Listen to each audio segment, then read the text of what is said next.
СДСМ има планови и постојат можности за надминување на состојбата откако председателот Иванов одлучи да не го додели мандатот. Сепак очекуваме тој да ја изврши својата символична и фигуративна улога и да го додели мандатот, бидејќи така е редот.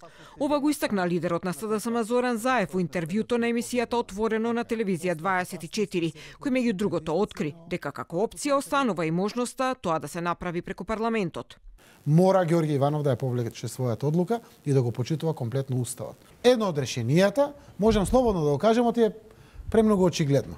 67-те мандата барем гарантираат дека може да се избере со мнозинство гласови председател на собранието. И тоа е еден од известните чекори кои што ќе доаѓат. Тоа во моите планови, во плановите на Ахмети и на другите политички партии беше дел од пакетот за кој што се разговара.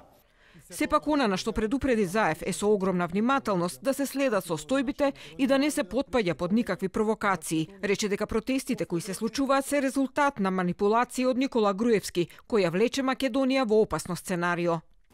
Целата ова работа тргна од кога Никола Груевски на тоа интервју повика на едно опасно сценарио, за да се заштити себе си од бандитизмот си во овие години. Апелирам до сите граѓани. Ние сме граѓани на ова наша земја и треба да се носиме со одговорноста како граѓани во најмала рака. Да не дозволиме да го спасуваме некој од одговорност и од обврската да се појави пред судовите.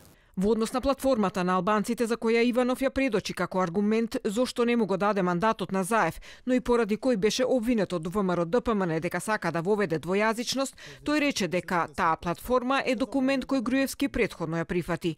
Сега се манипулира народот дека СДСМ воведува двојазичност, но 33 општини плюс градот Скопје се веќе двојазични и тоа со законот што го донесоа ВМРО-ДПМН и ДУИ, а потоа и го проширија.